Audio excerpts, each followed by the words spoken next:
Hello, good morning, good afternoon, good evening. My name is Dharam Singh, and I'm once again here with another exciting topic. Normally, I come and talk to you about PGMP, PFMP, PMP, portfolio management, program management, and save. So many topics we have talked about, and today I have a little different topic. I'm sure it is interest to you, and this is about startups. So why this topic? Because I'm running a company, and I'm running this company for I think almost 10 years, and I had my own experiences with starting the company and growing it and expanding it. And Mansoor has his own experience running his company called Paradigm Innovation, and we also involved in other companies. So we are kind of involved in startups and running companies. And we do have our own experience as a project program portfolio management.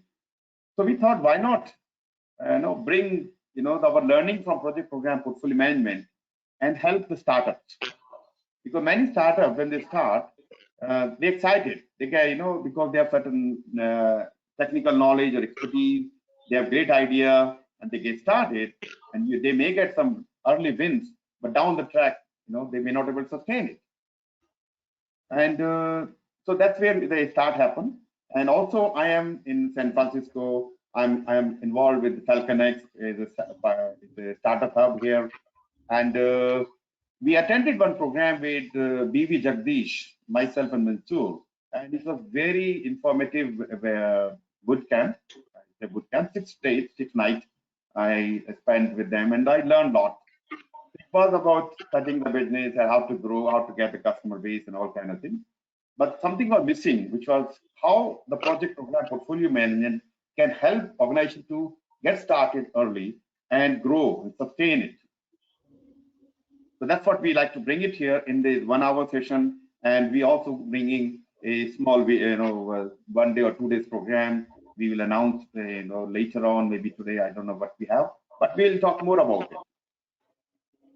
So just a little bit my background. I'm running a company called vCare Project Management, and I started this company December 7th, 2011.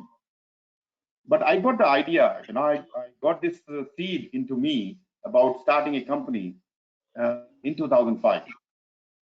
So at that time, a company called EDS, they had a mass redundancy. And the good thing about EDS was they had a placement service.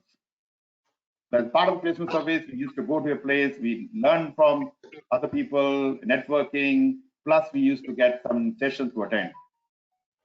So there was one session. This was, conducted by Stuart from one of the accounting firm in Sydney. And he was not only talking about jobs, and everybody was talking job, but he said, jobs is one thing, but there's much beyond, much more than jobs. The company, startup, and you're running your own, you are your own boss. So that time I got that idea, I will be doing one day, I will start my own company and this and that. But I had lots of questions within me. Can this, am I the right person? Do I have all the required skills, or can I take it to next level? So many things. So it was going in my mind, and after doing my PGMP, and then I realized that I can start teaching PGMP, and I form a company, and then initial struggles and something happened, and in the initial one big hit happened to us at the time. We got Telstra. We became the training partner for Telstra. Good news is we're still their training partner, so we provide them PGMP, PFMP, and PMP trainings and other trainings as well. And now we got expanded our wings in many other PMI chapters and companies. So have I reached my goal? Probably not. It's a long way to go. Yes. So the learning we are getting from other people and from each other, that is where helping me to take this company to next level. So Mansoor happened to be in Sydney. He came all the way from Bangalore to Sydney, and we were talking, and this is what my idea, this is where we are. And Mansoor said, Dharam, we are together and we'll do something. So I think now 6 or 7 years, Mansoor and myself working together on various initiatives, and the company, startup, this and that, the trainings. Mansoor is one of the well-known person in the space of training. If somebody want to find out, maybe you can check the Greenwich Book of World Record, who has the most certification in the world. Okay, Mansoor, your name should come at the top. He's having 35 certificates, maybe more than that. So, and he is involved in startups and he has his own business and everything. So I thought he's the right person to bring some knowledge and learning from project program portfolio management. And also he's one of the consultants as a SAFE consultant as well. So SAFE has some knowledge about the startup.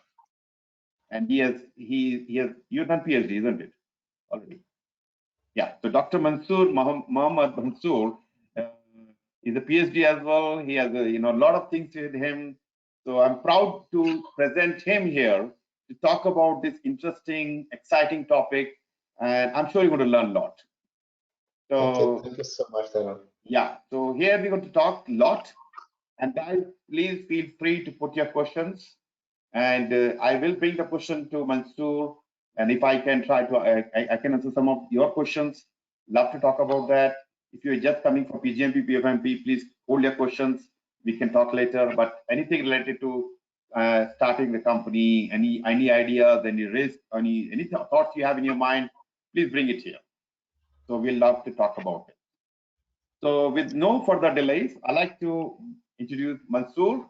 Mansoor, he is going to talk about this topic, and in between, I will also jump in, and maybe he can ask me some questions. Over to you, Mansoor. Thank you, Dharam. Thanks for your kind words, Dharam, and it's really always a pleasure to work with you. And I still remember the first day we met. It was 31st of August 2012, where we met in Market Street. It was a very short meet, but that started a very long journey for us. I was there in Sydney just to explore how things are before I could take a final jump and move permanently to Sydney in 2013. So that's where I met Dharam. It was a short trip of 14 days, but yes, Dharam was kind enough to give me time, meet up, and I happened to meet Dharam through a common friend. He happened to be my PMP mentor for while my days at EMC. So that's where I met.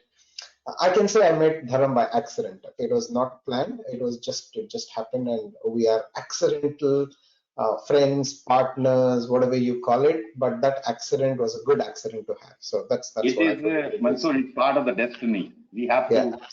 It's written somewhere that we have to meet and do something together. Absolutely, agree, Dharam.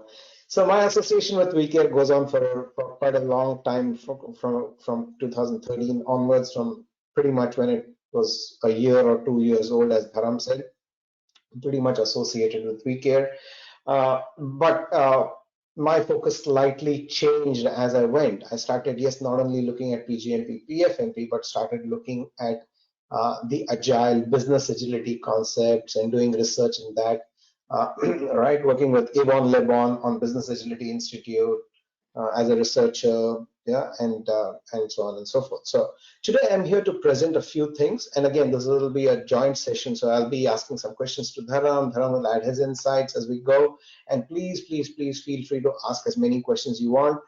You have my details, you have Dharam's details. You can always contact us for any of your entrepreneurial needs. As Dharam rightly said, yes, it's great to do a job. Okay, but while I was at EMC, I was working with the organization, building up the organization, which is great, which is good. My moment, as Dharam had his moment when he got into our training, my moment was when we acquired VMware. Okay, so Joe Tucci, who was our CEO at that time, he had given us a free hand to go to the US, go to US and look at VMware virtual machines. That time 2000, I think 2005, 2006. It was not that as hot as today about virtualization and things like that. And he wanted us to acquire VMware.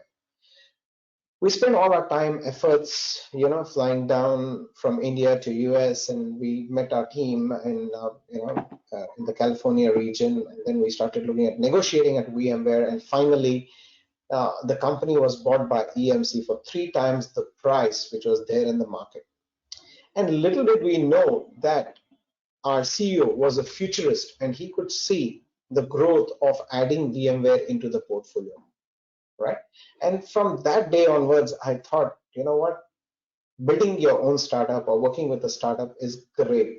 And that's where I got involved with most of the startups. And fortunate enough, I have got a bit of experience working with my own startup, with Dharam startup, right? And we both together uh, uh, co uh, co-work in another foundation, in another business called VXO Digital. We are trying to digitize all the learnings what we have acquired from the RPGMP, PFMP, Agile, governance, and all that, and codify into a platform, right? So our journey continues, our quest continues as entrepreneurs, and we'll share our tips being an entrepreneur in this particular journey. All right, lean startups in the digital age. Today is a disruptive age. So recently I was talking to one of my colleagues in the University of Sydney, and we were discussing about the disruptions happening. Okay, what would be the turning points? And he said, Mansoor, you know what? I'm good into investment and shares and things like that. I only put my money where the disruption happens. Okay, I put my money where the disruptors are. And he was correct. He was correct. And he said, you know what? What are the technologies of future, right? For example, Starlink. Tomorrow we'll have Starlink, which will come up and change the way how we work on internet. Just before this meeting, we did our internet check to see if the internet was working fine, because we heavily depend upon our network providers, correct? But in the next 5 to 10 years, at least, maybe a little more, the world is going to change, right? So the internet will come directly through satellites, right? The Tesla is doing a project called Starlink. And tomorrow, you never know, in the next few years, coming years, it's not sitting in front of computer, me and Dharam delivering a session. Dharam's hologram may come into your lounges and deliver a session and go back, right? So all these disruptive technologies are coming in future. And that's where all these trends will help us move forward. There'll be a technological boom and revolution happening, and there will be a big change post-pandemic, right? So where do you see our industry go in the next 5 to 10 years post-pandemic, post-COVID? I think this is a very good time for people to get started with something, some great ideas, especially with great ideas. While we are, digital transformation is the biggest thing happening, digital transformation, and especially people are now adapting to the new way of working. So earlier we used to go to offices and having physical interaction, meetings, and all kinds of things. But now, because of COVID, and people are getting used to a new way of working. So whatever we are doing now, I think it's going to stay for longer. Even if the COVID goes away, many companies will adapt this situation as working from home or working from anywhere. One is, now they know this technology is working, remote working is working, and people are effective, even more effective. They're not wasting time in traveling or flying in, flying out. A lot of cost involved in that. So you're saving. Real estate is saving. So all this is happening. So I think this is going to stay like this for many years. So maybe it will become normal for most organizations, with some core team sitting in the offices, small offices, but rest of the team is spread across the entire world. Absolutely, Dharam. Thanks for your insight.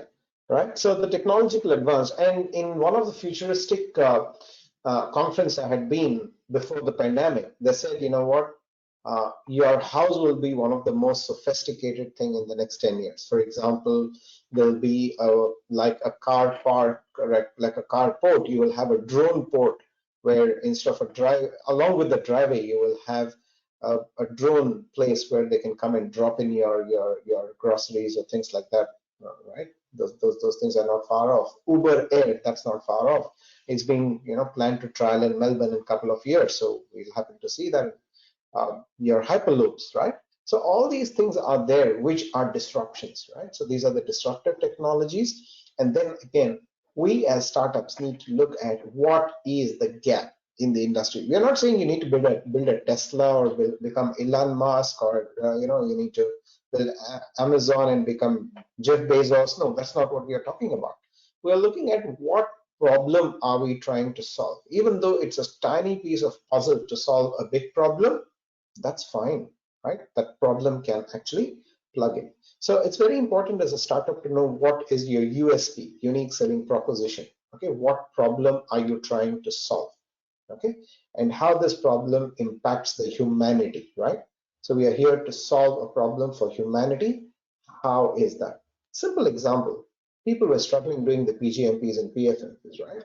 So yes, when I did my PGMP, I do acknowledge I contacted Dharam and I asked him, why don't you give me some insights and inputs about it? Because he had gone through that journey, right? Had his inputs, right? Had walked through that journey. So that journey became quite easy when I and other cohorts, when we got into that journey. Similarly, when I got into PFMP, so on and so forth, right? So it's very important for us to see what problem are we going to solve today. World is changing, right? So the world is changing. Similarly, our organization structures need to change. We need to rethink our organization structure. No longer we need those command and control approaches, right? Not all organizations need a stringent hierarchical approach. You need to start re-looking at your organization structures. How do you empower people, right? What type of leadership will you have at a portfolio program level versus a team level, right? Can you centralize or decentralize a decision, and what could be the parameters? And over a period of time, these cultures are built, right? As you know, culture eats strategy for breakfast. So you need to have those right working cultures, systems, structures to be built over the past century, over a period of time. Guess what happens with the structures? There were a lot of hierarchies, and there was a lot of damage which happened because the right hand didn't know what the left hand was talking. People didn't know what the CEO's vision was, and people did not interpret the vision and the strategy the same way as the CEO thought, right? It was exactly like Chinese whisper, right? Dharam says something to me, I tell something to my team member, and my team member tells something to other team member. How about avoiding all these hops and listen directly from the CEO's mouth, right? So those hops can avoid a lot of distraction and reduce a lot of waste. So as a lean startup, you need to look at what are the different ways to reduce this waste and how we can enhance communication and remove bottlenecks to have better flow of communication across the organization. The solution is not to trash what we know, but to create a second operating system. That's what John Carter says. And we have a second operating system. The good news is we can actually add this to increase the speed of innovation, focus on customer centricity, and we need to have a dual operating system for lean startups. How do we do this? Yes, you can use a template which is called SAFe, or you can build your own template with using lean startups. But all you need to know, there are few ingredients which I'm going to discuss today as to what are the qualities of a lean startup and how could you implement portfolio program project management or team management using some useful approaches which will help you actually enhance agility into the organization. Okay. So one of the solution is to have value streams. Okay. So value stream is nothing but, yes, Dharam comes up with a great idea. Amazing. That's great. Even while talking today, we had some quick ideas, right? And Dharam quickly said, yeah, that's a great idea. We should take this forward. So having those value streams created, right? Funding those value streams are important. At the end of the day, it could be a project, it could be a program, it could be a portfolio, but what your customer sees is value. Every customer has got a different perception of value. And today you guys are here, right? We've got quite a few people, about 17 joiners, right? Here you are here to derive some value out of this particular session, which we are doing as an informative session. And I'm sure most of you will look at a session, a complete startup session for the days to come, where we are going to announce.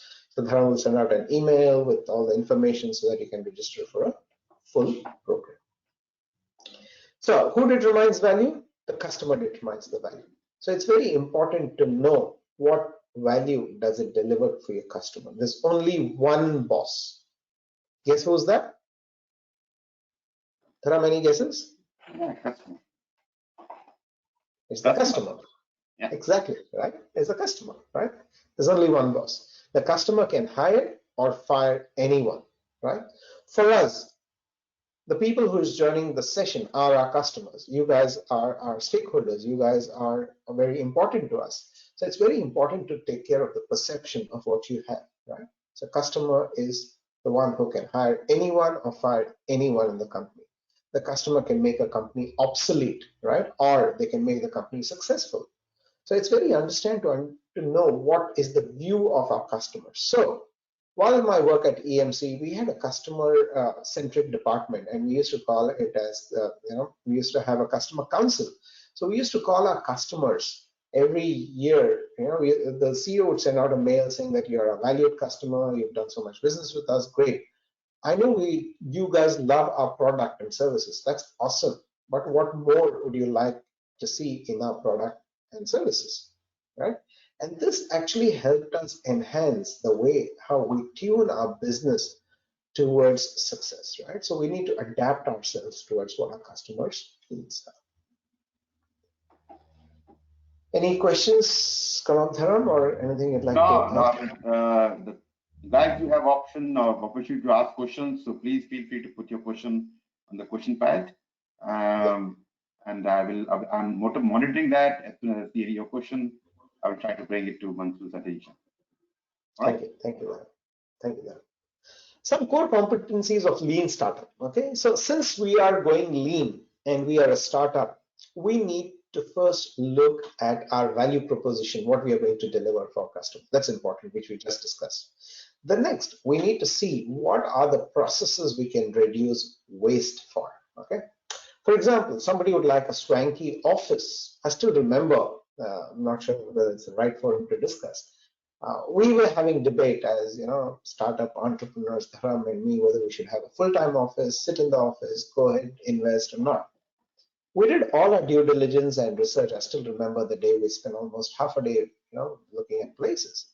But we thought that is it really required to have an office, go there, sit 9 to 5, where Dharam and myself, we work extensively in either client's place, in client's offices, or we deliver trainings in a pre-allocated room. I'm sure you remember this, Dharam. And then we said, no, you know what? It may not work at this point of time. It's okay for us to have multiple addresses and use office on demand. And we booked our first virtual office and we started our first formal meeting as a team. And Dharam happened to send pictures of that meeting to just to remind and go back to those lovely days. So it's very important for us to look at what are the things which add value and what are not, and how can we reduce probably at the point of time non-value added things, okay? And how could we add value to our business? See, before we got into this, before we talk about the lean startup, I used to think that we need to have, as an organization, we need to have office, we need to have people, reception, and this and that, and you have a training room, you have a, legal team, this, and all these are great, and all this costs money, and especially when you're starting up, and you have limited investment or limited income, you need to see how can I cut costs, not cut costs, but how can I be efficient without spending so much money. And I think everybody can appreciate the technology we have at the moment, like this one, like GoToMeeting, GoToWebinar, Zoom, and other teams. These are, these can help you to not to have a room. Like I'm sitting here in San Francisco, Mansoor is sitting in Sydney, and you are sitting in your country city, and so we can do the work. We can collaborate. We don't need office. We can run the training like this. So that's how we have to see what are the things, minimum thing I need to get started. Absolutely, Dharam. The minimalistic approach, right? So that's very important. That's what Dharam is trying to talk. The only question which made us pivot or think different that day was, I think we both asked question to each other that who's going to sit in this office, and that answered all our questions, and we just turned around and we went back to where we started. Okay, but that was a good decision what we made, right? We highly appreciate that. All right, so 7 core competencies of lean startups. Okay, number one, you need to look at an enterprise solution delivery, right? So you need to look at what your enterprise is delivering. Okay, when you're talking about a product or a service, right, you need to look at how can we deliver it incrementally, right, using agile approaches. Do our teams understand agility or agile, right? Can we have maybe a Kanban board, which I'm coming to as we go later? Can we have a lean business case, right? Can we have a portfolio canvas at a lean portfolio level, right? How my organization is adaptable, how my organization is agile, and also a continuous learning culture underpinned by lean leadership. Okay. So these competencies play a very important role for lean startups. Yes, all is underpinned by your customer centricity. So everything goes and boils down to the customer centricity. So you need to understand your customer's lifetime value and stitch your organization around these competencies. You could go in depth as much as you want in each of the competency. You can choose some of them. You may not choose some of them. So we have a radar. So we do an assessment. So when we go meet startups in the consulting world, we do a complete analysis to find where the organizations are in these 7 parameters, right? So we go in and take a look, and we would see where the customer wants to go, where the organization wants to go to enhance the customer centricity. And we'll go through these competencies one by one as we go a little more. Okay. Yeah. All right. So the house of lean. A lean enterprise always would focus on delivering value to the customer, okay, with a solid foundation of leadership. Okay.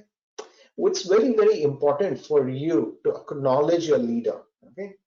It's very important for you to respect not only your team but also your leader. Okay? That plays a very, very important role. Respect for people and culture plays a very important role. That is the paramount. That plays a significant part in an organization, because you could do a lot of things, but a lot of things in an organization. But if you do not respect your people and their culture, the people will leave the organization. Okay. So you need to always put yourself, yes, you're an entrepreneur, you need to deliver value, you need to make money, you need to deliver value to your customers. There's a lot of things which you'll have to wear multiple hats, right? But the core pillar is to respect people and culture so that you can gain trust, right? That is the paramount of any business. You need to have that. You need to ensure flow, okay, that there is no bottlenecks. Okay, I should not be waiting for approvals, people should not be waiting for approvals, right? Yes, there need to be some governance. I'm not saying there should not be any governance, but there should be a flow. There should be things which are moving up. Okay, as an entrepreneur, as a CEO, it's very important to remove those bottlenecks. You're the person who will see who enables the flow and removes the bottlenecks, so there is a continuous flow of value to your customers without interruptions. You need to focus on innovations. What is happening around me? What is happening around the organizations? How can we change? How can we make a change? And also look at relentless improvement, where you always talk about being better and better day in and day out. Okay, so learning is a continuous journey. We all are long life learners. It's very important for us to have a journey of learning, and the learning never stops. Any point to add, Dharam? No, all good. Keep going. Thank you. All right, moving a little further. So we need to focus on delays. Okay, just an example. I was consulting in one organization, and I was looking at the complete value stream, the whole value stream, and they had one item on their Kanban board which was saying it will take 10 days, and that was about creating a virtual machine. Okay. All right. So basically what happens is a virtual machine plays a very important role in an IT infrastructure. Okay. But what happens is an organization taking 10 days to build a virtual machine, which can be done by just a click, is actually a no-no.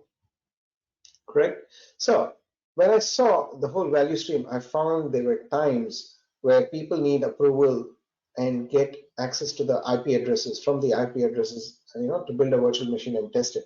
Literally, there was about 7 or 8 days of waste in that whole process.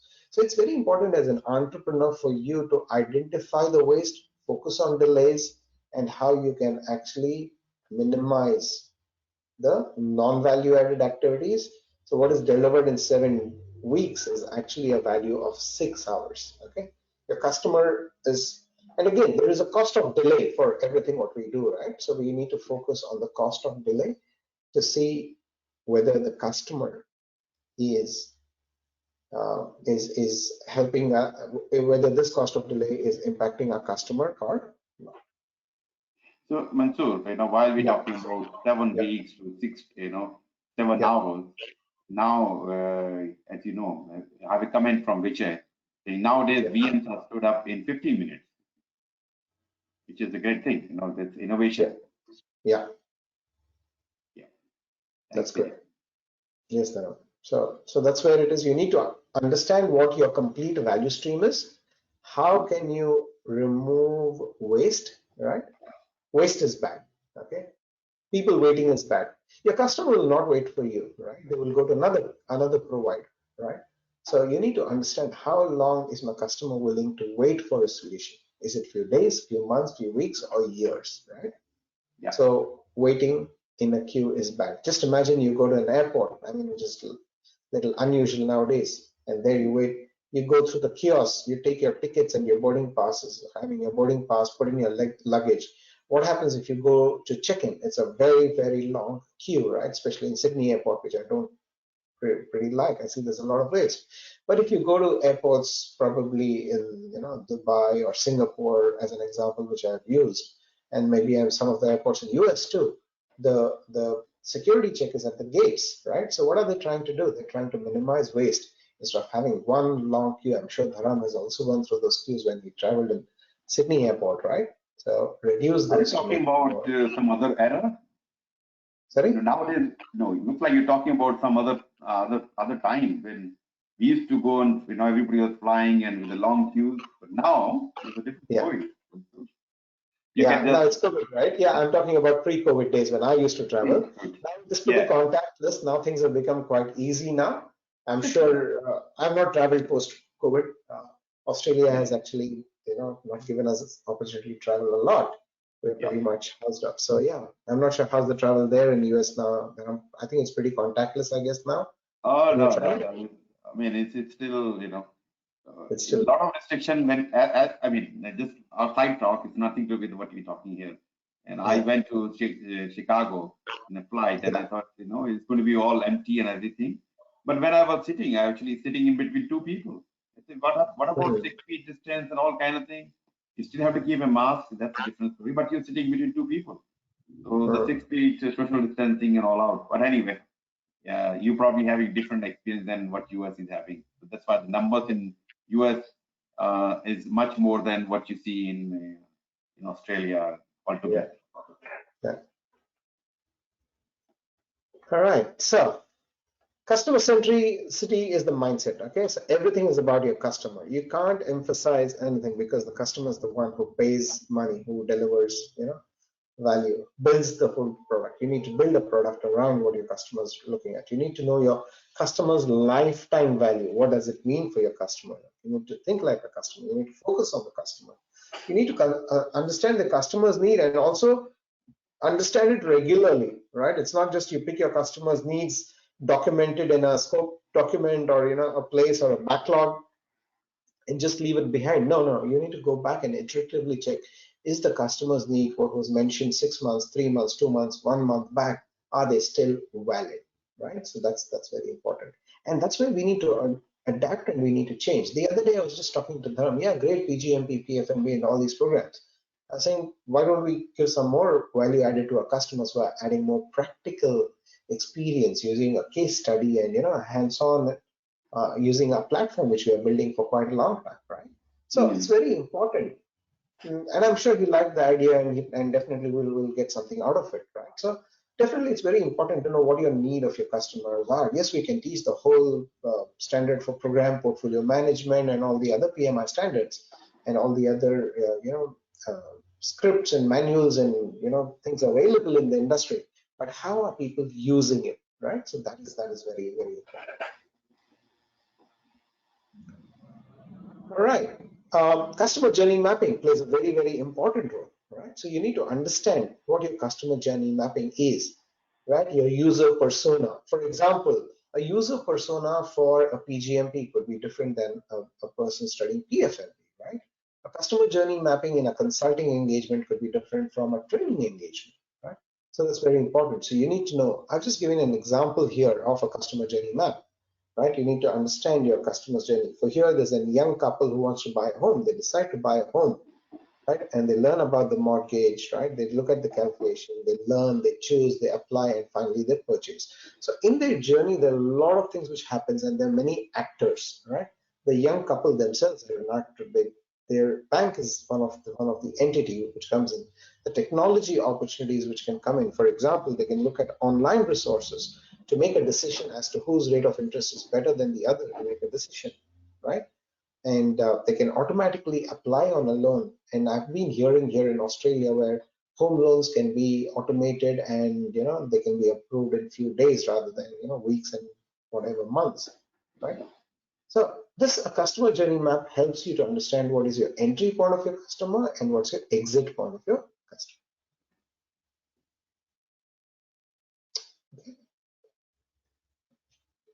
So and from this Mansoor, yes, Mansoor, from startup point of view, yeah, when you just starting with some idea, how do you see this model can help them?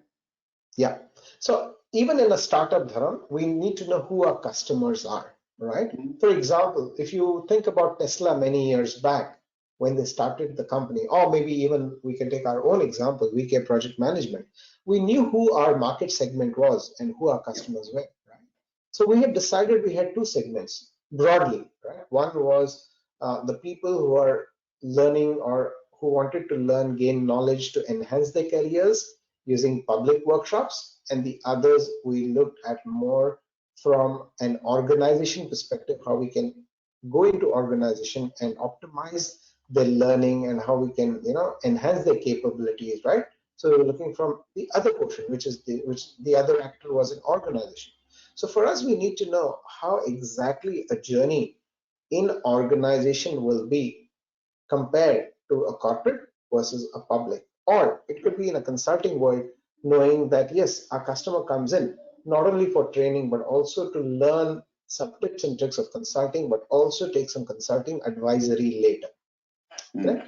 So for a startup, we need to know what is my start point, what is my end point, and what value am I delivering during this journey, and what technologies or services or what would my customer feel about this is very important, because unless and until we understand our customer journey and personas, we will not able to segment and target. It's more like hitting arrows blindly or hitting bullets blindly in the air, right?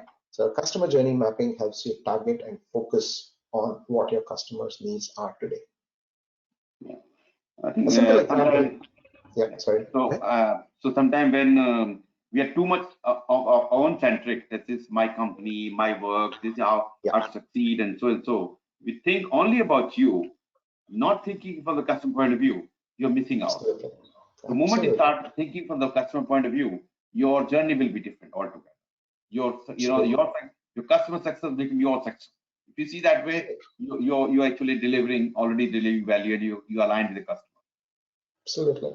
Absolutely. You're absolutely spot on, Dharam. I really resonate with what you just said, right? So once you have one person who certifies a PGMP or a PFMP, or when my student from university calls in and said, hey, you know what, last evening I had a chat with you, and because of that chat, I got a job, it is amazing. Even though you've taught that student 5 or 3 years or 6 years, in one of my consulting engagement, I went to an organization, and I was so delighted to see the CFO in that meeting happened to be my student who studied in university MBA, about 3 years back. And I was so delighted.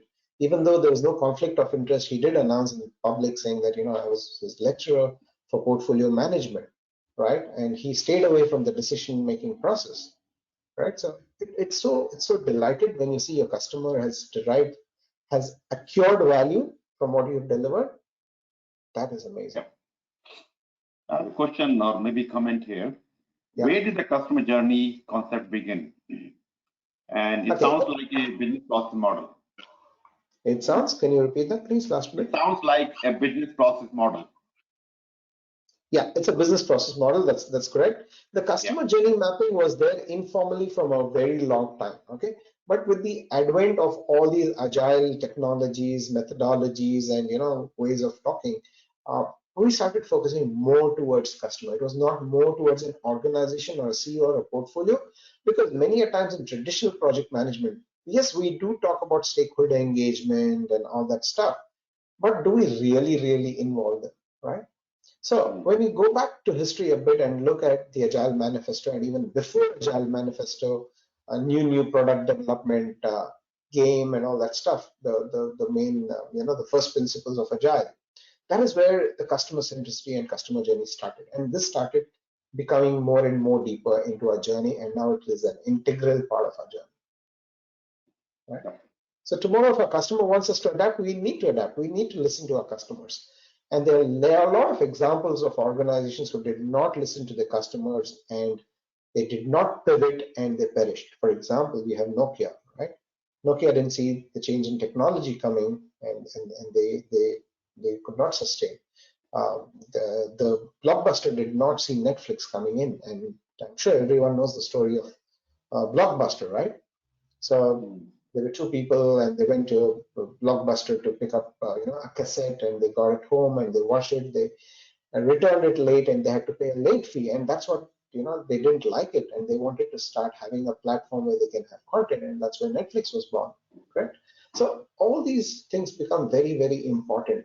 Should that day the person from Blockbuster not charge a fee for a late return, maybe we might not have had Netflix or something, you never know, right? So that's important. There is a reason for pivot, and we need to understand that reason for pivot. Okay. All right, good. Team and technical agility. Yes, we need to have collective ownership. So there's more coming from the software development. So you can always ignore the software development part, but again, you need to see, can you have people working in pair, two people, right? So you need to have redundancy. If one fails, can the other person, pick up, right? So you should not have failures. You should have fault tolerance in your business, right? You need to have collective ownership. You need to automate wherever it's possible. Automate, right? Wherever it's possible, you should automate. Google Sheets, whatever you use, right? See how you can reduce manual work. You need to define the definition of done, right? So if a task is given by a CEO to his team members or someone in the organization, it's very important to articulate what does done mean, okay? When do you think it's completed? I go with half-baked product to Dharam and show him this is what it is, right? And if that doesn't meet the definition of done, it is waste of his time and my time. So while giving instruction to your teams, it's very important for you to define what does done means, what are the quality parameters, because we will not ship a poor quality product or a poor quality material to our customers because they don't deserve it, right? Yep. So you need to build in quality to our customers.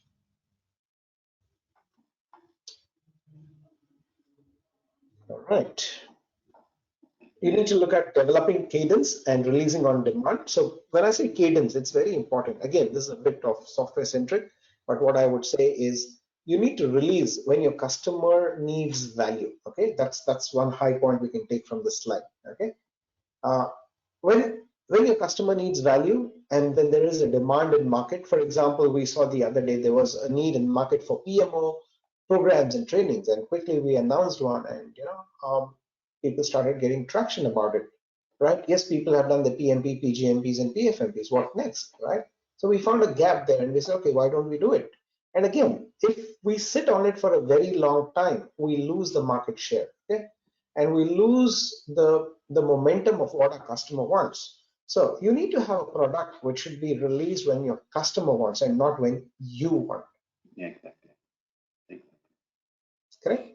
Yeah. So it has to be releasable at any point of time. I can't go to my customer with a software saying it is 80% done, 90% done. Can you fund me for the rest 10%? No, it's not going to happen. And it is not going to happen, right? We need to say, yes, it's ready to this extent. If you need more features, we can add more features, but whatever 10 features I have, they're ready to be shipped, right? At any point of time, you should deliver value to your customer. You need to be ready. Can't say 90% done, 10% will take forever. It's not, customers are not going to listen to us. Any thoughts there? No, I mean, it's all about, how if customer need it now, so we try to get the things released as fast as we can, because it's all about customer demand, meeting their requirement. So that program, the PMO program you're talking about, we just having a talk, and then, you know what, Mansoor, this is the demand. A lot of people are asking for this, and we're ready. So we have good numbers, and we have a plan coming up. And the program is end of this month, actually. 30th of this month, we have a program coming up. It's multi-week, and it's very exciting. So it's just born out of any discussion. What customer looking for at the moment? Absolutely, right. That's how the ideas come in, right? So I think there's a great video on this which I show in my programs. Where do good ideas come from? They come from a hunch of ideas, right? If you have a conversation with me, I have a conversation with you, we talk to the customers, we listen to our customers' response, what they want, and we quickly adapt and we quickly deliver. And again, tomorrow it could be something else what the customer wants, and we should be ready with our eyes and ears open, right? To go and adapt and see what our customer wants. And that's where an adaptable organization survives in the business. All right, enterprise solution delivery. Yes, we need to have continuously evolving systems wherever possible. We need to have, to coordinate with our suppliers. We need to have lean systems, solution designs, right? There should be some part of solution which is fixed and some which could be flexed. Okay, this, you need to understand what your systems and what your product will deliver, right? What is the core intent, right? What is some of the fixed parameters? What are some which you can change to adapt to your customer's environment? Right? So that's very important for us to evolve a ever-growing system. And many a times they say, right, customer completes your product, which is actually true. But again, the fixed part of the solution, yes, we need to be clear. We are building a project management, program management, PMO solution, right? Whether it's, we're talking about VX or digital or any of our businesses we are talking about, right? What is the intent? Intent has to be fixed. But as the customer comes in, yes, we need to show what we have and add what we can build and tailor for our customer's requirement. And that's where we'll become successful in building an organization, right? If the customer comes in and say, yes, I can deliver 1, 2, 3, 4. Yes, you go to a restaurant to a menu and you'll see 100 things in a menu. And the moment you ask, do you have this in the menu? The person in the restaurant says, sorry, we don't have this.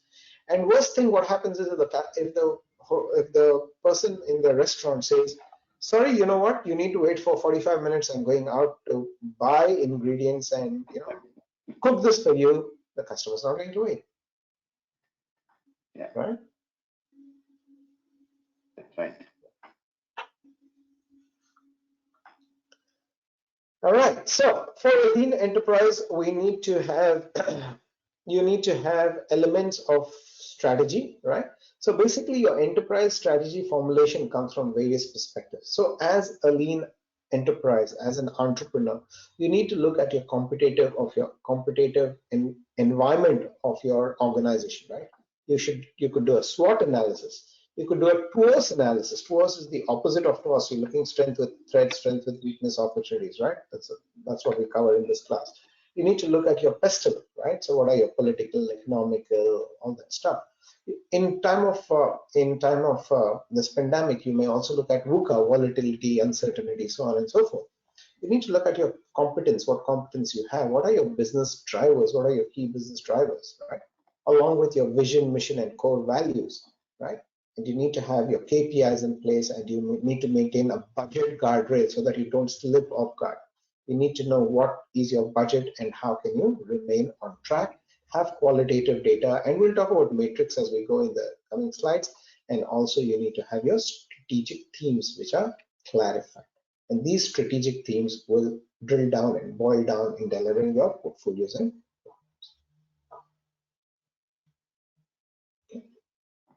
Questions? No?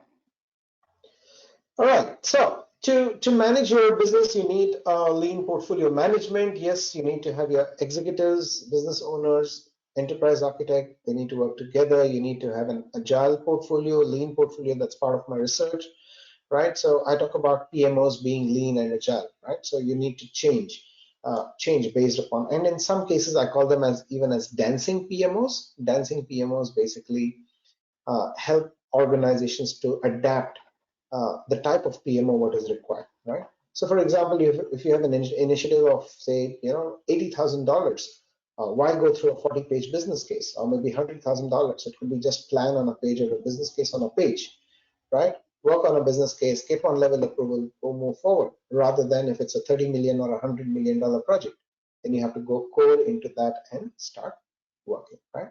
So having lean governance, right? Having gates are good, but having too many gates will create a lot of bottlenecks. So you need to see where do you need to have a gate, what will be the entry criteria, what will be the exit criteria, what are some measuring parameters, and how we can move forward, right? Strategy and investment funding plays a very important role. Your business owners need to ensure there is a continuous flow of funding. We can't have funding to begin with now and stop later.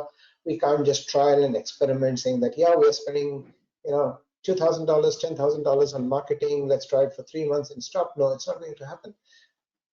The whole business depends upon the investment and funding strategy, and we need to build a solid pipeline to fund and invest our business without starts and stops. Okay. And in the journey as you go, things get added, right? The funding will increase, the revenue will increase, and you must keep a portion of your revenues into your business, because money attracts money, as you know, right? So your business needs money. You can't starve your business without funding money. And you need to calculate, yes, I'm spending this money, what is the return of investment? So whenever I come up with an idea, Dharam asks, what's the ROI? That's the first question he asks. Okay, so it's very important for us to think what is the ROI, and also there could be a long-term investment. For example, you could do something today, but you'll see only the results. For example, I did my SAFE in 2012. 13 and 14, I did not have any trainings on SAFE, any consulting on SAFE. And suddenly 2015, there was a spike and everyone was talking about SAFE, right time, right? It happened. So similarly, you need to look at what are your short-term investments, mid-term investment, and long-term investments in your business. Any questions? No, that's perfect. We need to look at short-term, mid-term, and long-term. Sometimes people are too short-term. They think that let's get some early money and they start feeling happy, but without having the long-term vision, and they don't know where to go, how to go to that path. So absolutely. Having the right goals, set up of the right goals is very, very important. Absolutely. Yeah. All right, to build lean portfolio management, you need a lean canvas, okay, portfolio canvas. So this portfolio canvas talks about what is the value proposition to your customers, what are you delivering, okay? What are the different value streams which will go and travel and deliver value, right? What is the solution you're going to build? Who are customers? What are the channels? How are we going to partner? Are we going to have channel partners? Are we going to talk directly to the corporates, clients, right? How would we approach our clients, right? How would we maintain a customer relationship, not just for this webinar, but after the webinar? How are we going to maintain, right? And the other day I was also suggesting, Dharam, we should have a vCare loyalty card or whatever. And yes, he gives 10% discount for all his students, but again, there should be some point system or something like that being accumulated for being a long life customer with vCare, right? So probably, Dharam, just an idea, we should see and facilitate who our first customer was, who has celebrated 10 years with us. Probably we should call them and celebration. You never know. That's right. That's right. Yeah, so it's very important. Yeah. So Mansoor, while we're going through, the time is, we have only, planned time 5 minutes, but we can still continue with another 5-10 minutes. I like to let people know, if you want to learn more about what Mansoor is talking in the detail. I have a program coming up in May. It's the 15th and 16th of May. So 1 month from now, But if you're interested, you can contact me. I will come back to you with the pricing and other things. Okay. So let me know. No worries. We're almost there. Just a few more slides. Yeah.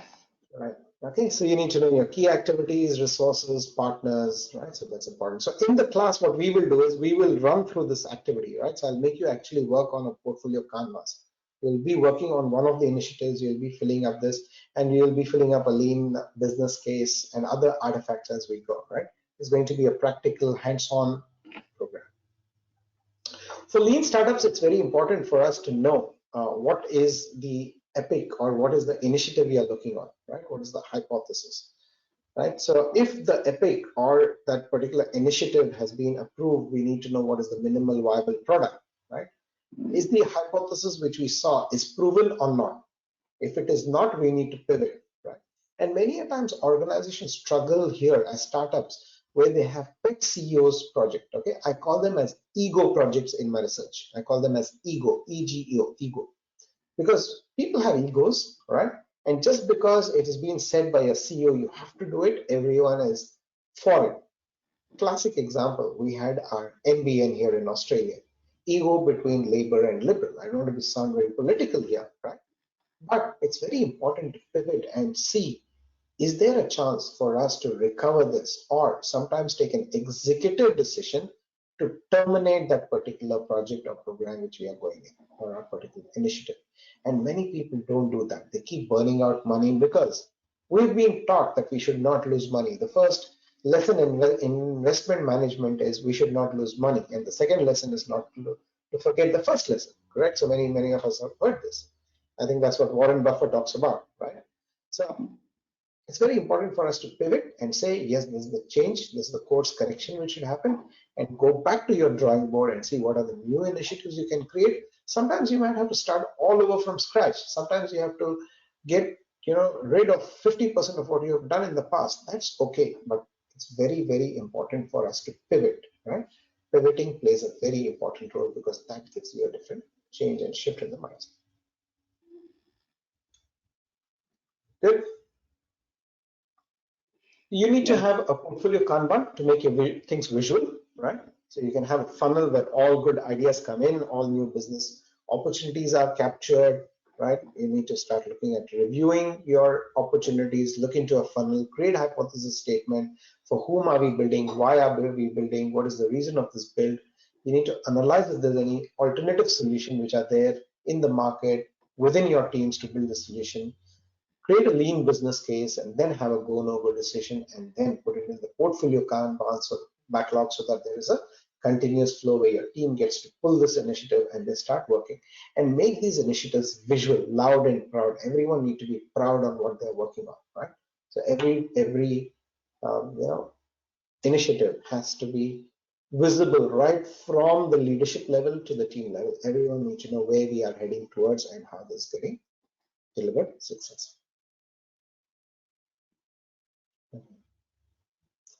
Right. Organization agility. Yes, we need to have a mindset, an agile mindset. It's about people. It's about principles. It is about agile manifesto. I can go about organization agility for days and days. This is my sweet spot. But I will just try to keep it very, very brief. Your strategies have to be agile. You need to change. Strategies are not written on a solid rock, right? They need to change. They need to change based upon the industry we are working in. If you're in a high-tech industry, your strategies might change quite often. But if you're working in a government organization, maybe once in 6 months or a year, you need to go back and revisit your strategies to see who are the people who have come up into this particular process. You need to look at continuous learning culture. We have covered this in our last webinars too. You need to have an innovation culture where you need to allow your teams to innovate, to think, give them space, give them time to pivot, right? You need to focus on relentless improvement, think as a system, look at system thinking. You need to have personal mastery, autonomy, and purpose. That's very important, right? I do cover this in the class about Daniel Pink's work about mastery, autonomy, mastery, and purpose, where you are self-driven, self-motivated. It's very important to stay positive, right? And Dharam and me, we always keep telling be positive, right? So that's very important for us to stay positive, have a shared vision, which is very important. Team learning, we all learn from each other, right? So it's very important to learn from each other. There's a constant sense of danger, right? So on and so forth. Right, as a leadership, you need to have a growth mindset, not only growing about yourself, but also the team. You need to be authentic as a leader. You need to decentralize decision making, any decisions which are infrequent, not so frequent. Empower your teams, right? Look at emotional intelligence, be long life learners, help grow others, right? You need to help grow others. You need to lead the change using Kotter model. In the class we cover about Kotter model. We cover model about Kubler-Ross model. So we'll talk about all that. Ensuring psychological safety for your teams is important. Training them is very important. Hand-holding them is important, right? How do you hand-hold your team in the first 90 days is very important, right? So those things actually deliver a lot of value. It's not enough for the management to commit themselves to quality, but also they need to understand what they must do. It's not a shared responsibility. It cannot be delegated. So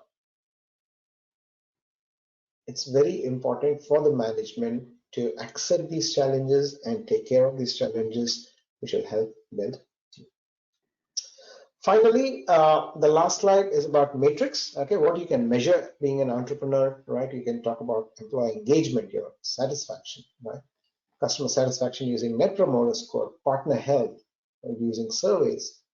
Business agility, we have a radar, which I normally use in my consulting engagements, portfolio performances, right? What are your objective key results, OKRs, value stream performances, time to market? How would you improve yourself and also embed quality? So these are some of the good metrics to track. But as a lean enterprise, you have a lot of different things to look at, take care of, and track, so that it becomes quite important in your journey as you. We use this chart called Measure and Grow, okay, for self-assessment, and this plays a very important role where we measure teams' agility, how teams and technical teams work and how solutions can be delivered. So these are some radar charts we work with organizations to understand what is their mindset and where are they in the lean and agility journey, right? And how lean startups can improve and where they can. Any questions, any thoughts, any comments? This concludes the session. So there was one question from the so the question is how to monetize the value and knowledge acquired in this session. Okay, so how do you monetize? Number one, you need to be either part of a startup or you need to start having an idea of startup. So the session which Dharam and myself attended, which Dharam mentioned at the beginning of the class. Sorry guys. I just put an alarm for 1 hour so that sorry about that. So how do you monetize? The way you monetize is we saw in that session, Dharam, you can add to what I'm just saying. Even an idea on a PowerPoint can fetch revenue, right? So we saw many startups who just got a brilliant idea. The idea on a PowerPoint presented to the right people in companies like FalconX or people who are into startup modes or funding startups, if I can correct myself, right? They will fund a great idea, right? So the value what you get from this class is either to look at your existing business and see how you can deliver value, or if you have a brilliant idea, get hold of Dharam, myself, whoever you can, right? And we can always help you navigate your ideas to the right people and present it in front of right people, and that's your start of your entrepreneurial journey. Yeah, perfect, great stuff. So guys, it's a lot to learn from Mansoor. This is just a teaser for you, and the 2 days program which I announced for you is the 15th and 16th of May. If you are interested, please let me know. The cost is very, very minimum on that. We want to get you started and learn from that, and get if possible, if you have idea, you pick the idea. Maybe you will be the next Microsoft or Amazon, who knows. And sometimes if you don't, I always think, like, if I was not made redundant in that 2005, when I was not attending this program at the time, I probably have maybe running as a project program manager. It's not a bad thing, but I got something out of that in that session. And what I'm doing now is the product of that redundancy. So if you lost a job, don't think that you know what, you lost everything. That can be a start of something big. So think positively. That's why I tell Mansoor, stay positive. You know what we are going through at the moment. COVID is not a very exciting time. Yes, a lot of businesses are not doing very, very well, but many people are finding opportunities here as well. And think about what is happening. You know, what can you do differently? What can you change? You know, and you never know. You can have a great idea and you take it all the way, and one day you will be thanking Mansoor and Dharam, I attended your webinar because that I'm here. So guys, it's an opportunity for you to learn from Mansoor. He has great ideas, learning from Scale Agile and the startup, his own startup. So please contact me or Mansoor, and I will register you to that program. As a part of this program you're joining, I have a great discount. I will tell you the time of joining, calling me. So if you have any ideas or if you want to join, please let me know.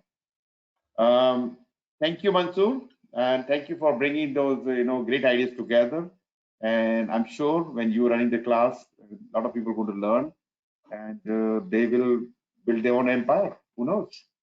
Thank you, Dharam. Thank you for providing me an opportunity, and it's always been a pleasure working with you.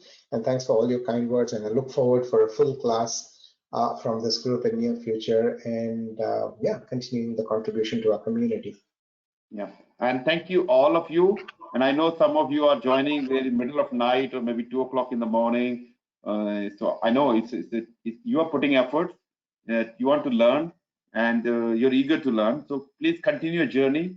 And I know some of you are my students as well, already in my PGMP, or you've done the program. So continue to learn. This is all about our learning stage. But how can you learn and grow yourself? That's one thing you have to learn. Okay. So yeah, with this, I think we can close, and people can wait for my future webinars, which are coming. I think one program coming up on 28th of April. This is with Rashmi from Toronto, and there are more programs coming in May, and a lot of podcasts also coming. So please stay tuned. And if you are not already registered or subscribed to the YouTube channel, please do that. You will be finding more and more videos from these programs. All right, guys. Thank you very much, and stay tuned and stay healthy. Most important, stay healthy. Look after yourself. Look after your community. Look after everybody around you. So thank you, Mansoor. Thank you all. See you again. Bye. Thank you. Thank you, Dharam. Bye. Take care.